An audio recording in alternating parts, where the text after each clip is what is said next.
അപ്പോൾ ഇന്ന് നമ്മൾ തൊടുപുഴയിൽ മുതലക്കടമ്പള്ളിയിൽ പെരുന്നാളിന് വന്നിരിക്കുകയാണ്. പെരുന്നാളിൻ്റെ അവസാന ദിവസം എത്താൻ പറ്റിയത് എന്താ വെച്ച് കഴിഞ്ഞാൽ ഇച്ചിരി തിരക്കായി പോയി. പ്രദക്ഷിണവും അതുപോലെ തന്നെ വെടിക്കെട്ടെല്ലാം മിസ്സായി. സാരമില്ല, എന്നാലും മുതലക്കൊടുത്ത് മുത്തപ്പനെ ഒന്ന് കാണാനും കുടുംബത്തോടൊപ്പം മുത്തപ്പൻ്റെ സന്നിധിയിൽ ഒന്ന് പ്രാർത്ഥിക്കാനുമാണ് ഇന്ന് ഞാൻ വന്നിരിക്കുന്നത്. ഒരുപാട് പഴക്കമുള്ള ഒരു പള്ളിയാട്ടോ. ഈ പള്ളി 1312 മറ്റെയാണ് നിർമ്മിച്ചതെന്നാണ് പറയപ്പെടുന്നത്. കൃത്യമായൊരു കണക്കൊന്നും എനിക്ക് അത്ര വശമില്ല കേട്ടോ. എന്തായാലും വിശുദ്ധനായ പുണ്യാളൻ സെൻറ്റ് ജോർജിൻ്റെ നാമധേയത്തിലാട്ടോ ഈ പള്ളി. പക്ഷെ ഞങ്ങളെപ്പോലുള്ള വിശ്വാസികൾ മുത്തപ്പൻ്റെ പള്ളി എന്നാണ് പറയുന്നത്. മുതലക്കൊടുത്ത് മുത്തപ്പ എന്നൊക്കെയാണ് ഞങ്ങൾ വിളിക്കാറുള്ളതും ഞങ്ങൾ പറയാറുള്ളതും നേർച്ചകൾ നേരാറുള്ളതും. അപ്പോൾ മുത്തപ്പൻ്റെ നാമധേയത്തിൽ ഞങ്ങൾ പറയുന്ന 2 പള്ളികൾ, ഒന്ന് അരുവിത്തറ പള്ളിയും 2 മുതലക്കൊടുത്ത് പള്ളിയാണ്. ചിലപ്പോൾ ഞങ്ങൾ അരുവിത്തറ പള്ളീനെ വിളിക്കുമ്പോൾ അരിത്തറ വെല്ലിച്ച എന്നൊക്കെ വിളിക്കാറുണ്ട് കേട്ടോ. അരിത്തറ വെല്ലിച്ചനെന്ന് വിളിക്കുന്നതും മുതലക്കൊടുത്ത് മുത്തപ്പനെന്ന് വിളിക്കുന്നതും ഒന്ന് തന്നെയാണെന്നാണ് എൻ്റെ ഒരു വിശ്വാസം. തൊടുപുഴയെ സംബന്ധിച്ച് എടുത്തു പറയുകയാണെങ്കിൽ ഇപ്പോൾ വലിയൊരു ബിസിനസ്സുകാരോ അല്ലെങ്കിൽ സിനിമാക്കാരോ ആര് തന്നെ വന്നിരുന്നാലും മുതലക്കൊടുത്ത് മുത്തപ്പൻ്റെ തിരുമുമ്പിൽ വന്ന് കാര്യം പറഞ്ഞിട്ടേ പ്രസ്ഥാനം തുടങ്ങുകയോ അല്ലെങ്കിൽ കാര്യങ്ങളിലേക്ക് കടക്കുകയോ ചെയ്യുള്ളൂ. അപ്പോൾ അതിൻ്റെ ഒരു വിശ്വാസവും അതിൻ്റെ ഒരു ഫലപ്രാപ്തി എന്ന് പറയുന്നത് വലിയ ഒരു മാറ്റമാണ് കേട്ടോ. അത് നമുക്ക് പറഞ്ഞറിയിക്കാൻ പറ്റത്തില്ല. എന്തായാലും പഴയ കാലം മുതൽ ഈ പള്ളിയോടുള്ള വിശ്വാസവും ഈ പള്ളിയിലേക്കുള്ള നേർച്ചയും ഒക്കെ ഫലപ്രാപ്തി ഉള്ളതാണ്. ഈ പള്ളി പണി കഴിപ്പിച്ചത് മറ്റത്തിൽ മുത്തി എന്ന് പറയുന്ന ഒരു പണക്കാരിയായ ഒരു പ്രൊഫിയാണെന്നാണ് പറയുന്നത്. അവർ ഇവിടെ ബിസിനസ് നടത്തുന്ന ആൾക്കാരിൽ നിന്ന് കപ്പം പിരിച്ചാണത്ര ഈ പള്ളി പണിതെന്നാണ് പറയുന്നത്. അപ്പോൾ അക്കാലം വർഷങ്ങൾക്ക് മുമ്പേ ഈ പള്ളി പേരുകേട്ട ഒരു പള്ളി തന്നെയാണ്. എന്തായാലും നമ്മുടെ വിഷമങ്ങളും പ്രയാസങ്ങളും ബുദ്ധിമുട്ടുകളും അല്ലെങ്കിൽ നടക്കാത്തൊരു കാര്യങ്ങളും ഒക്കെ ഈ പള്ളിയിൽ വന്ന് പ്രാർത്ഥിച്ച് ഈ തിരുനടയിൽ ഒരു തിരിയൊക്കെ കത്തിച്ചിട്ട് നമ്മൾ മനസ്സിൽ വിചാരിച്ച് പോയാൽ തീർച്ചയായും അതിന് ഫലപ്രാപ്തി ഉണ്ടാവും എന്നുള്ളതാണ്. പിന്നെ ഇതിലെ കടന്നു പോകുന്ന എല്ലാ ബസ്സിലെയും ആളുകളെയും യാത്രക്കാരും എല്ലാം ഈ പള്ളിയിലേക്ക് നോക്കി തല കുമ്പിട്ട് പ്രാർത്ഥിച്ച് പൈസയും നേർച്ചയിട്ടിട്ടേ യാത്ര തുടങ്ങുകയുള്ളൂ, അല്ലെങ്കിൽ കടന്നു പോവുകയുള്ളൂ. എൻ്റെയൊക്കെ ചെറുപ്പത്തിൽ പ്രത്യേകിച്ചും ഈ മലയോര ഗ്രാമത്തിലൊക്കെ വലിയ പാമ്പുകളും അതുപോലെ തന്നെ ക്ഷുദ്രജീവികളൊക്കെ വരുമ്പോൾ അമ്മ എൻ്റെ മുതലക്കൊടുത്ത് മുത്തപ്പ, എൻ്റെ പുണ്യാള എന്നൊക്കെ പറഞ്ഞ് നേർച്ച എടുത്തു വയ്ക്കുകയും അതുപോലെ വർഷാവസാനം ചിലപ്പോൾ അമ്മയ്ക്ക് ഇവിടെ വരാനൊന്നും പറ്റിയെന്ന് വരില്ല. അപ്പോൾ ഈ പെരുന്നാളിന് വരുന്നവരുടെ കയ്യിൽ ആ പൈസ കൊടുത്തു വിട്ട് ഇവിടെ കൊണ്ടുവന്നിടുകയൊക്കെ ചെയ്യും. അങ്ങനെയൊക്കെയാണ് നമ്മുടെ പാമ്പ് ശല്യങ്ങളൊക്കെ അന്ന് മാറ്റിക്കൊണ്ടിരുന്നത്.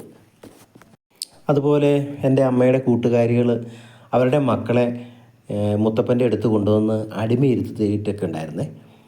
അപ്പോൾ അങ്ങനെയുള്ളവർ ഇന്ന് അടിമയിരുത്തിയവരെല്ലാം വലിയ ആത്മീയ പ്രചോദനമായിട്ട് വളർന്നു വരികയും അതുപോലെ നാടിനും നാട്ടുകാർക്കും അതുപോലെ തന്നെ സമൂഹത്തിനുമൊക്കെ നല്ല ഗുണകരമായ വ്യക്തിത്വങ്ങളായി തീർന്നിട്ടുണ്ട്. നല്ല നിലയിൽ എത്തിയതൊക്കെ ഈ മുത്തപ്പൻ്റെ ഒരു അനുഗ്രഹം കൊണ്ട് തന്നെയാണെന്ന് വേണമെങ്കിൽ എനിക്ക് കണ്ട് മനസ്സിലാക്കാൻ പറ്റിയൊരു കാര്യമാണ്. എന്നെ സംബന്ധിച്ചിടത്തോളം എനിക്ക് മുതലക്കൊടുത്ത് മുത്തപ്പനെ വലിയ വിശ്വാസമാണ്. ഞാനിവിടെ വന്ന് പറഞ്ഞ ഒരു കാര്യവും എനിക്ക് ഇന്ന് വരെ മോശമായി ഭവിച്ചിട്ടില്ല. അതുകൊണ്ട് നിങ്ങൾക്ക് എന്തെങ്കിലും അനുഭവം ഉണ്ടെങ്കിൽ കമൻറ്റ് ചെയ്യണേ. എന്തായാലും ഒട്ടും സമയം വൈകാതെ തന്നെ എനിക്ക് എത്താൻ പറ്റി. മുത്തപ്പൻ്റെ നേർച്ചയും ഉണ്ണിയപ്പവും ഒക്കെ കഴിക്കാൻ പറ്റി. അത് തന്നെ ഒരു വലിയൊരു അനുഗ്രഹമായി ഞാൻ കാണുന്നു. പിന്നെ ഒരു ഭയഭക്തി ബഹുമാനമാണ് എനിക്ക് മുത്തപ്പനോടുള്ളത്. ഭയത്തോടു കൂടിയുള്ള ഭക്തിയാണ്. എനിക്കെന്ന് മാത്രമല്ല എല്ലാവർക്കും അങ്ങനെ ആയിരിക്കും എന്നാണ് എൻ്റെ ഒരു വിശ്വാസം. കാരണം ഇവിടെ വന്ന് പല സത്യങ്ങളും പലരും ചെയ്യിപ്പിക്കാറുണ്ട്. ഉദാഹരണത്തിന് ഇപ്പോൾ എന്തെങ്കിലും തെളിയാത്ത കേസുകളോ അല്ലെങ്കിൽ ആരെങ്കിലും വഞ്ചനാപരമായൊരു കാര്യമൊക്കെ പറഞ്ഞു കഴിഞ്ഞാൽ ഉടനെ അവർ പറയും മുതലക്കൊടുത്ത് മുത്തപ്പൻ്റെ നടയിൽ പോയി സത്യം ചെയ്യാമോ എന്നൊക്കെ ഇങ്ങനെ ചോദിക്കും. അപ്പം നുണയാ പറഞ്ഞെങ്കിൽ അയാൾ പറയും ഞാൻ സത്യം ചെയ്യില്ല എന്ന് പറയും. അഥവാ ഇനി കള്ളസത്യം ചെയ്താൽ അയാൾ തിരിച്ച് ആ വീട്ടിലേക്ക് എത്തുക ബുദ്ധിമുട്ടാണ്. അങ്ങനെയൊക്കെ ഒരുപാട് അനുഭവങ്ങൾ ഉണ്ടായിട്ടുണ്ട്. എന്തിനേറെ പോലീസ് സ്റ്റേഷനിൽ നിന്ന് പോലും മുതലക്കൊടുത്ത് മുത്തപ്പൻ്റെ നടയിൽ സത്യം ചെയ്യിപ്പിക്കാൻ കൊണ്ടുവന്ന കഥകൾ ഇഷ്ടം പോലെ നമുക്ക് കേൾക്കാനുണ്ട്. ഈ അടുത്ത കാലത്ത് നടന്നൊരു സംഭവമല്ല, എന്നിരുന്നാലും എൻ്റെ ചെറുപ്പകാലത്ത് ഇതുപോലെ എൻ്റെ നാട്ടിൽ ഒരു പൈസ കൊടുക്കൽ വാങ്ങൽ ഉണ്ടായി.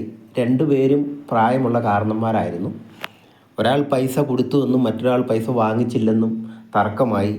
അത് പോലീസ് സ്റ്റേഷനിൽ കേസായി. ഉടനെ പോലീസുകാർ ചോദ്യം ചെയ്തിട്ട് പോലും അവർക്ക് കിട്ടിയില്ല, ഒരു തുമ്പ് കിട്ടിയില്ല. കുറ്റം നിഷേധിക്കുക തന്നെ ആണ് ചെയ്തത്.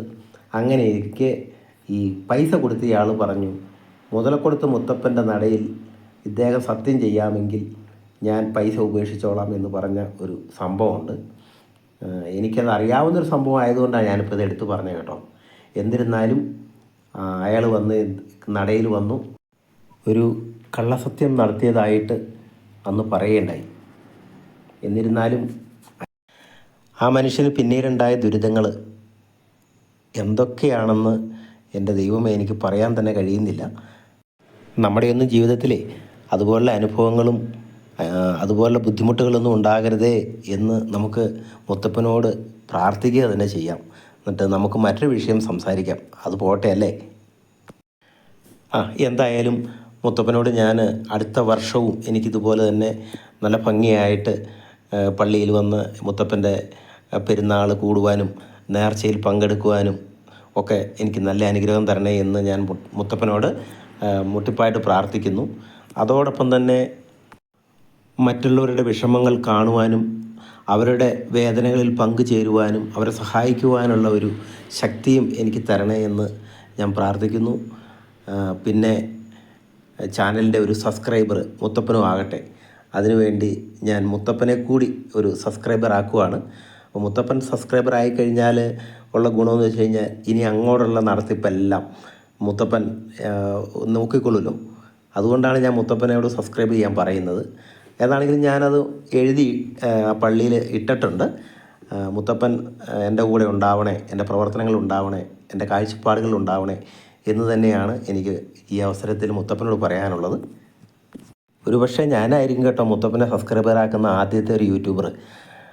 ഓക്കെ, എന്നിരുന്നാലും ഇനി മറ്റൊരു നല്ലൊരു വീഡിയോയുമായിട്ട് ഞാൻ അടുത്ത ദിവസം വീണ്ടും വരാം. അതുവരേക്കും മുത്തപ്പൻ്റെ നാമത്തിൽ ഗുഡ് ബൈ.